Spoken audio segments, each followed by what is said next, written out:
பொதுவா இந்த விருச்சகத்தை பொறுத்தளவுல அவங்க பார்க்கறதுக்கு கொஞ்சம் முள்ளு மாதிரி தெரிஞ்சாலும் உள்ள ரொம்ப சாஃப்டா இருப்பாங்க.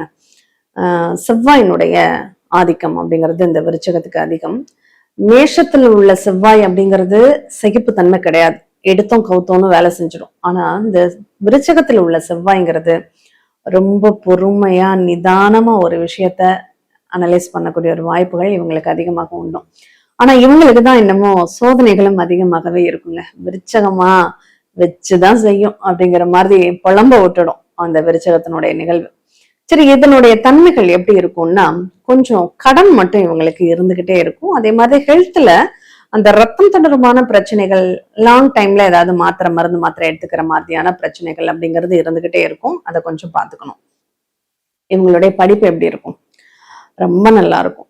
மனசுக்கு பிடிச்ச மாதிரியான கல்வி, சைக்காலஜி சம்பந்தமானது, அடுத்தவங்களை எடை போடக்கூடிய ஒரு தன்மை இவங்களுக்கு அதிகமாகவே இருக்கும். அந்த கெஸ்ஸிங் அப்படின்னு இருக்கு இல்லையா, துலாமாவது எடை போடுறேன்னு தப்பு தப்பா எடை போடும். ஆனா அந்த விருச்சகம் அழகா சால்ட்டா இவங்க இந்த மாதிரி தான் அப்படின்னு சொல்லி ஜட்ஜ் பண்ணிடுவாங்க.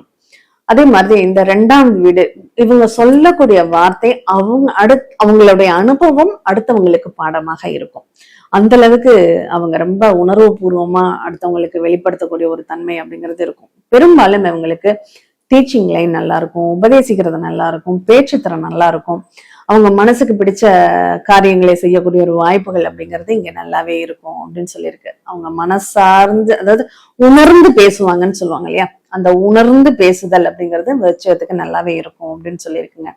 அதே போல கம்யூனிகேஷன் பொறுத்தளவுல இவங்களுக்கு இன்னும் நல்லா இருக்கு. இந்த விருச்சகம் இடம், வீடு, சொத்து தொடர்பான ஒரு கம்யூனிகேட் பண்றாங்க, ரியல் எஸ்டேட் சம்பந்தமானது, இல்ல வாகனங்கள் வாங்க விற்க, இந்த மாதிரியான ஒரு டீலிங் பண்றாங்கன்னா இன்னும் சூப்பரா இருக்கும் அவங்களுக்கு அப்படின்னு சொல்லியிருக்கு. கண்டிப்பா இந்த விருச்சக லக்னக்காரங்களுக்கு இடம், வீடு, சொத்து தொடர்பான பிரச்சனைகளும் இருக்கும், சொத்து சேர்க்கையும் ஏற்படும் அப்படிங்கிறது இருக்கு. அது புதுசு இல்ல, பழசு. இவங்களுக்கு எப்போதுமே ஒரு செகண்ட் ஹேண்ட் வாகனங்கள் அப்படிங்கிறது சக்சஸ் ஆகும் அப்படின்னு சொல்லலாம்.